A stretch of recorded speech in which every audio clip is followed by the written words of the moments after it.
gente! Antes de começar o interesse público de hoje, eu quero te convidar a refletir sobre 3 palavras com significados fortes e na relação entre elas: independência, autoestima e esperança. Pensou? Nos vemos já já no estúdio, eu tô quase pronta.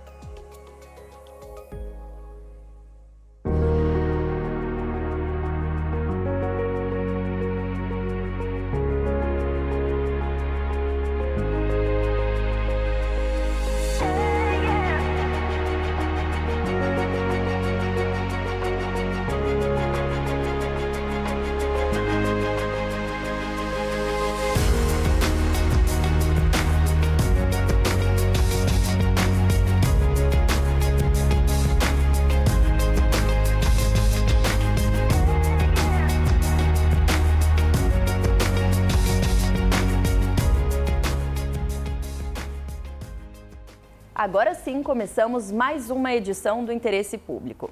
E aí, o que veio à sua mente ao concentrar naquelas 3 palavras? Eu as sugeri para entrarmos no clima de um assunto muito sério: acessibilidade. Pode rodar. Felipe sofreu um acidente de moto há 3 anos que o deixou paraplégico. De lá para cá, a locomoção dele só é possível graças a uma cadeira de rodas. Mas o que deveria facilitar se transforma em mais um obstáculo no dia a dia por causa da falta de acessibilidade. E quando tem uma rampa, a rampa é em pé e você vai e precisa de ajuda também porque você não consegue subir sozinho com a cadeira.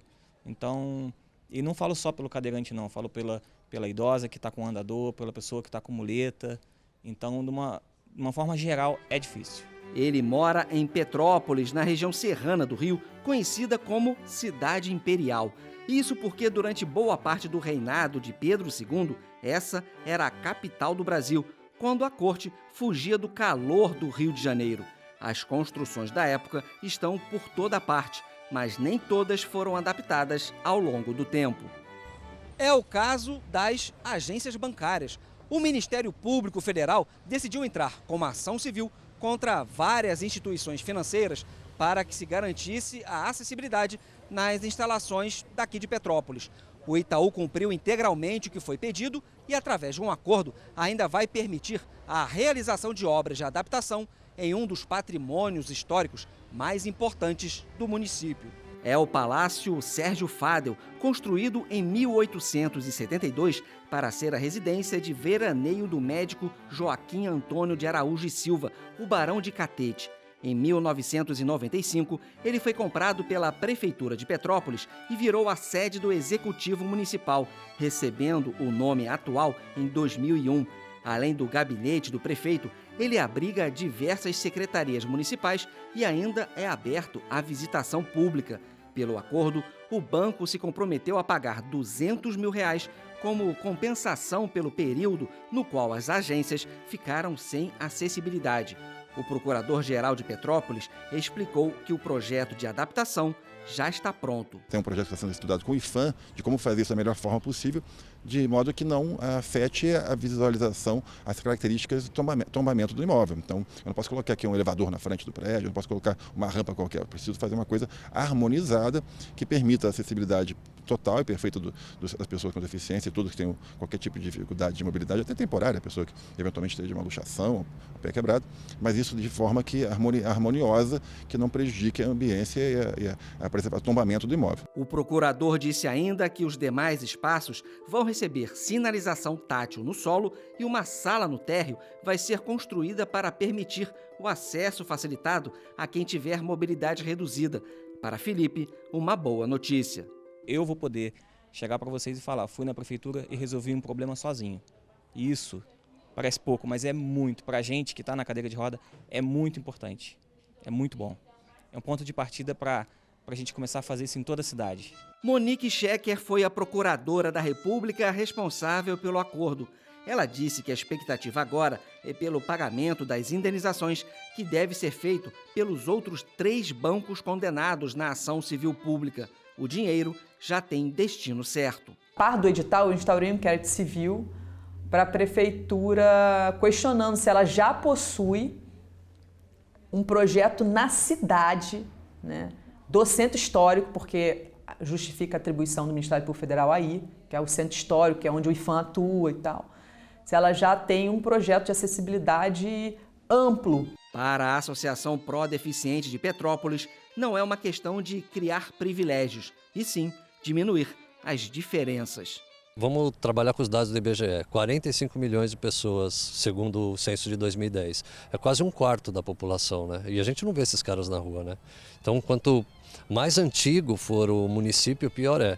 Os municípios precisam se modernizar, mas eu vou te dar um exemplo. Na Muralha da China e no Coliseu de Roma tem acessibilidade. Então, em Petrópolis também dá para ter.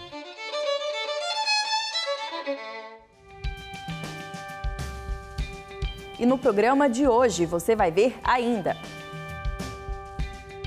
A Equatorial Energia é campeã em ocorrências no PROCON e na Defensoria Pública em todo o território paraense. E agora vamos falar mais um pouco sobre acessibilidade. Em Minas Gerais, as locadoras de veículos serão obrigadas a garantir carros adaptados às pessoas com deficiência. Para cada 20 veículos, um tem que ter adaptação.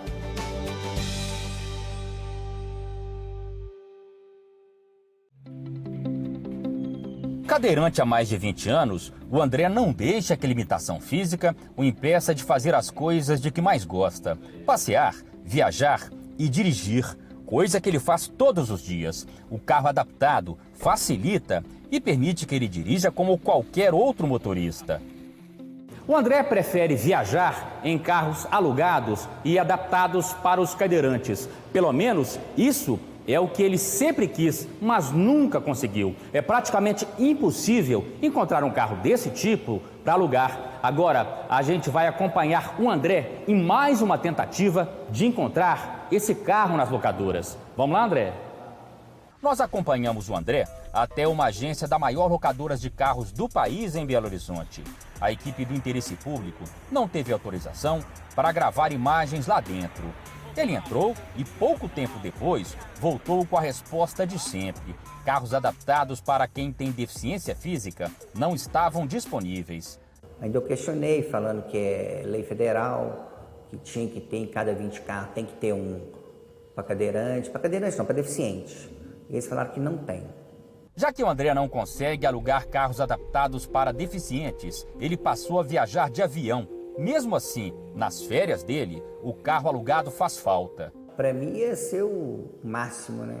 Eu chegar descer no avião no aeroporto, alugar um carro, já sair de carro lá dentro, eu mesmo dirigindo. Para mim ia ser um sonho realizado. A frota de carros das 13 mil locadoras do Brasil tem mais de 800 mil veículos. É um mercado que cresce ano após ano. Uma lei de 2015 obriga as locadoras de automóveis a ter pelo menos um carro para uso de pessoa com deficiência em cada conjunto de 20 veículos da frota. Mas, de acordo com o Ministério Público Federal, desde 2016, ano em que o Estatuto da Pessoa com Deficiência entrou em vigor, as empresas de aluguel de veículos se recusam a cumprir a lei. Elas alegam inviabilidade técnica. O MPF, junto com o Ministério Público de Minas Gerais, ingressou com ação civil pública para obrigar 8 locadoras de veículos a cumprirem a regra.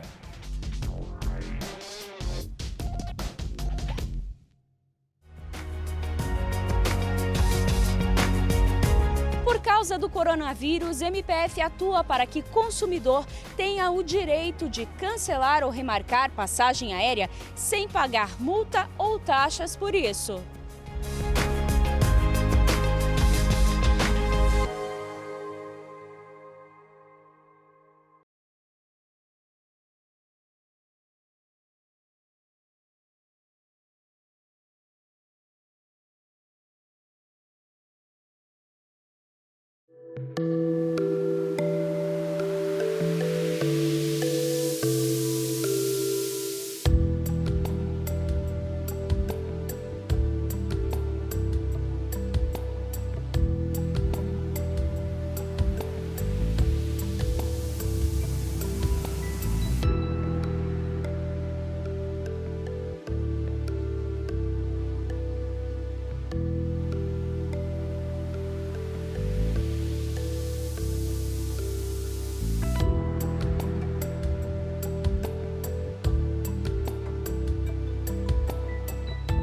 planejamos com todo carinho, com todo cuidado, dia após dia, né? Tudo que a gente iria fazer em cada lugar.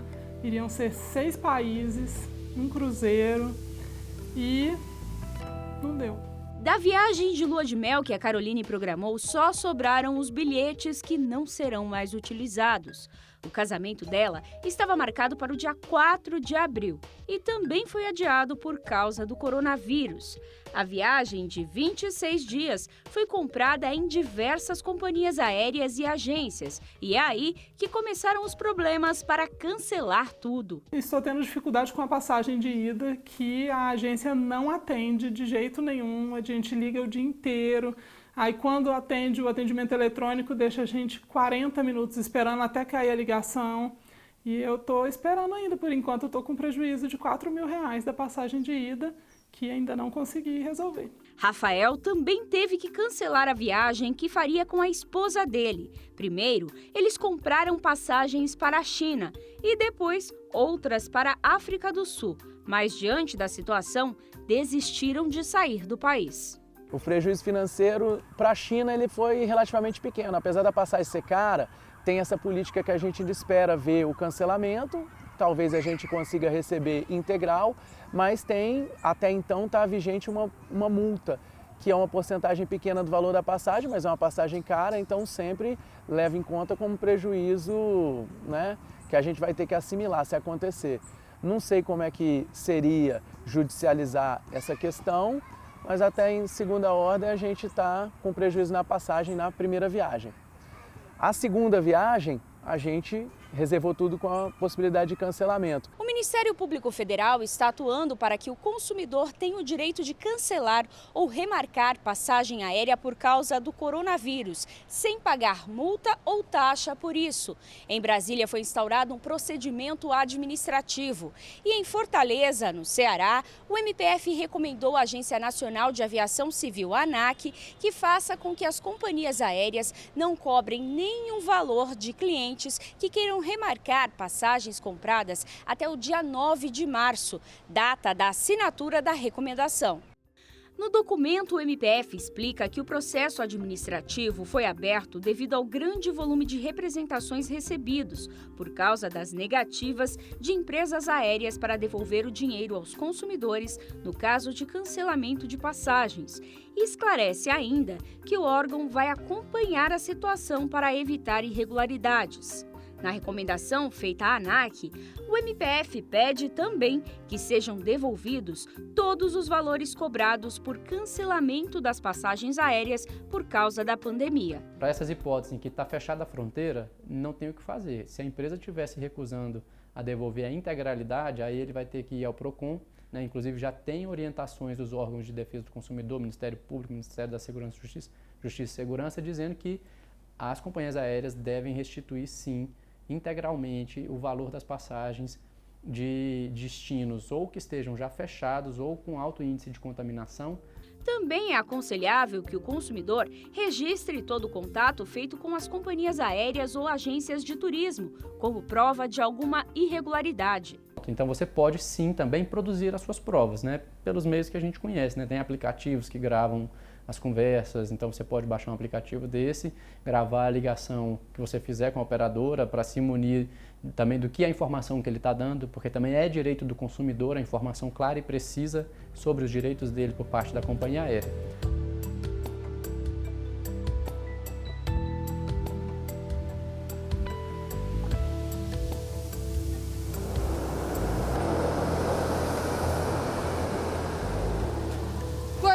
Nós viemos aqui para o metrô, onde a Companhia do Metropolitano do Distrito Federal intensificou a limpeza e adotou medidas para proteger os empregados e a população desde o último dia 11. Além da limpeza criteriosa, com o uso do álcool 70% entre as viagens, priorizando os pega-mãos, bilheterias e catracas, os trens estão circulando com as janelas basculantes abertas. Mensagens educativas de prevenção ao coronavírus estão sendo divulgadas pelo sistema de som das estações e dos trens. Atenção, senhores usuários, dica de saúde: ao tossir ou espirrar, cubra nariz e boca com lenço descartável ou com a parte interna do braço e não com as mãos. Desde o começo da pandemia, já houve uma queda no número de usuários. A redução já chegou a 35% em relação aos dias normais. Os empregados da área administrativa que fazem parte do grupo de risco ou moram com pessoas nessa condição estão trabalhando em casa. Para explicar como essas ações podem ajudar e como as pessoas devem se prevenir, nós conversamos com um infectologista. Vamos ver? E conversando com o Dr. Emerson, a gente tenta manter aqui um mínimo de distância de 1 metro. É importante mesmo essa distância? Sim, é importante. Nesse momento em que começou a transmissão comunitária, como foi relatado aqui no Distrito Federal, principalmente, essa distância é necessária, evitar o contato, o toque, aperto de mão, beijo, abraço, tudo isso tem que ser evitado. Essa limpeza da superfície, com álcool 70%, com outros produtos, a que nível que a gente pode falar de realmente estamos livres? Não, é plenamente efetiva. O vírus, ao que tudo indica, ele é transmitido por gotículas. Quando nós tossimos, falamos, essas gotículas caem pelo efeito da gravidade na superfície e a superfície fica contaminada. Temos que limpar ou com álcool gel 70%, ou álcool adequado para isso. Alguns produtos de limpeza são também indicados. Base de cloro e o hipoclorito, a nossa água sanitária, né? E alguns baseados em fenol, que está aí veiculando algumas marcas na mídia. E quando a gente fala de prazos, a pessoa foi aqui infectada, quantos dias, se é que ela vai ser sintomática, porque nem todos são, o senhor já me explicou isso, quantos dias para aparecer os sintomas, depois quantos dias em casa? Bom, quando nós respiramos, entramos em contato com o vírus ou encostamos na nossa mucosa, ele imediatamente vai se fixar na nossa mucosa respiratória, vai começar o processo infeccioso. Alguns relatos de a gente considera 2 ou 3 dias, até 14 dias, como um período para começar a apresentar esses sintomas. Esse isolamento de 14 dias que se está preconizando é porque são exatamente esses 14 dias que podem aparecer os sintomas, e 14 dias que nós estamos também distribuindo o vírus para isso, por aí se nós formos positivos, se nós estivermos infectados. E nós estamos falando muito das pessoas que pertencem ao grupo de risco, né, doutor? Não custa nada a gente relembrar. Quem são elas? Cardiopatas, pessoas que têm problemas de coração, hipertensos, diabéticos, pessoas com doenças pulmonares crônicas. Muitos perguntam sobre a asma. Eu diria que a asma descompensada é um problema, sim, mas, por incrível que pareça, a maioria, assim, o grupo de maior risco está nos cardiopatas e nos hipertensos. Depois vem os doenças pulmonares, como eu disse, problemas renais, insuficiência renal, e aqueles pacientes que são imunocomprometidos, ou porque tomam algum remédio para baixar a sua imunidade, porque tem uma doença autoimune, ou porque tem alguma doença que causa essa imunossupressão. Não vamos esquecer dos nossos idosos. 60, 65, já começa a aumentar a letalidade. 70 anos para cima, a letalidade é muito alta. Acima de 80 anos, a letalidade é de 15%. É uma letalidade alta. Obrigada, doutor, por participar do programa Interesse Público. Ok, eu que agradeço e sempre que eu puder vou estar contribuindo aí com a prevenção dessa doença. No meio desta pandemia, todos nós devemos dar a nossa contribuição na medida do possível para ajudar aqueles mais vulneráveis e aqueles que estão à frente do combate ao novo coronavírus.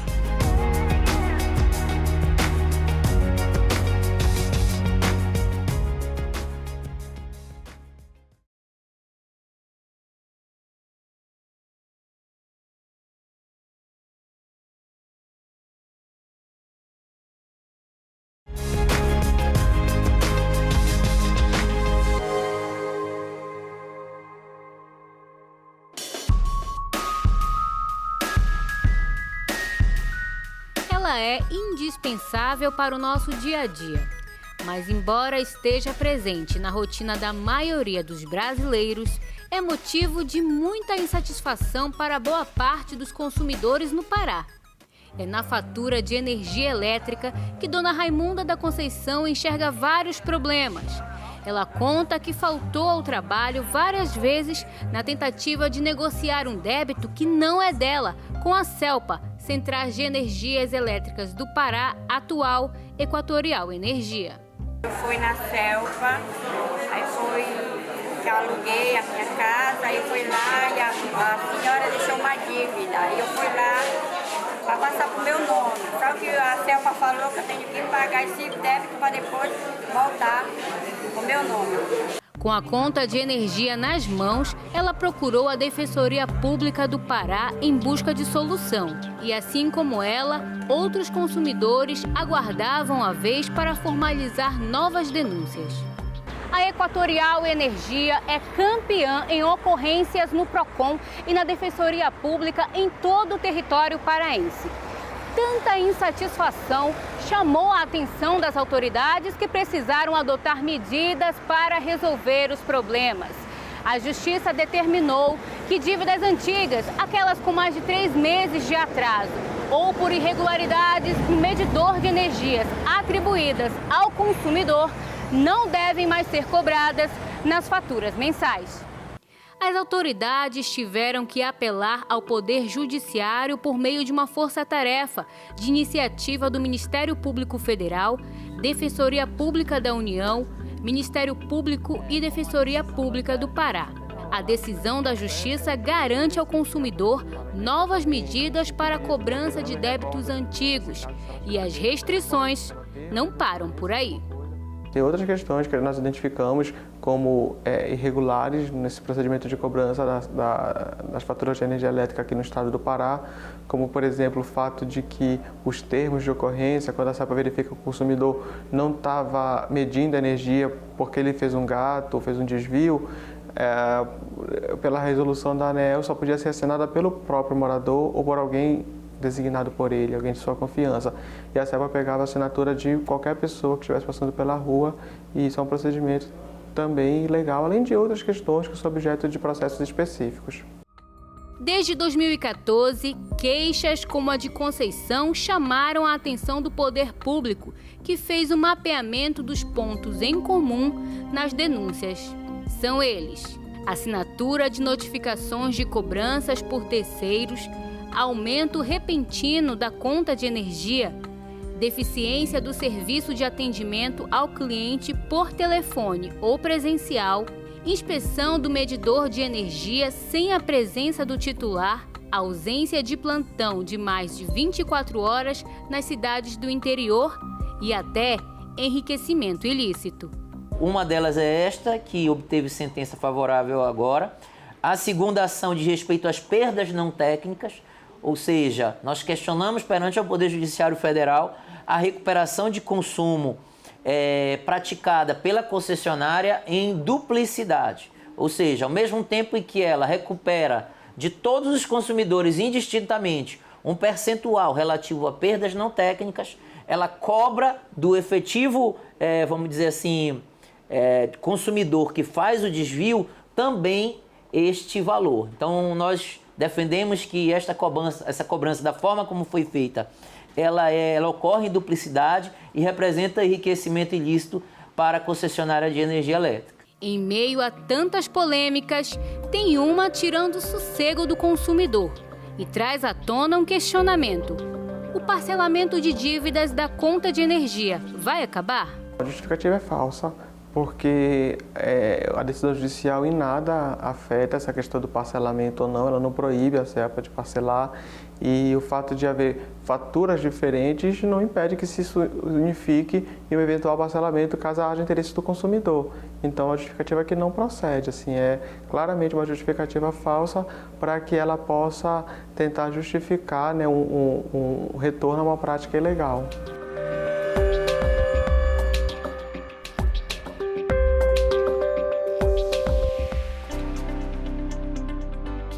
Olá para você que acompanha o Interesse Público. A pandemia do novo coronavírus gerou medidas de segurança na maior parte das empresas e órgãos públicos do Brasil e também aqui no programa.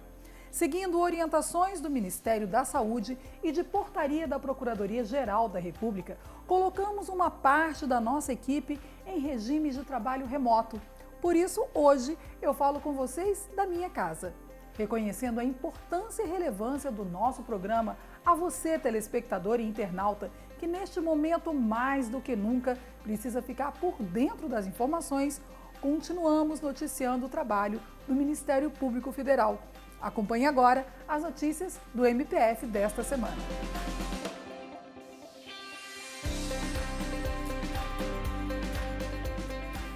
Em São Paulo, a companhia Docas concordou com a anulação do concurso público realizado em 2017, depois de reconhecer irregularidades em critérios ilegais que desclassificaram candidatos cotistas.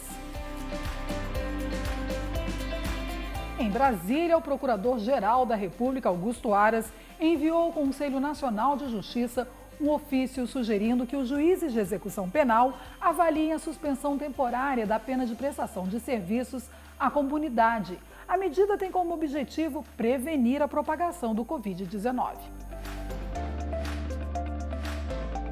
Indo para o Rio de Janeiro, o MPF abriu procedimento para acompanhar a política de saúde implementada no estado durante a pandemia.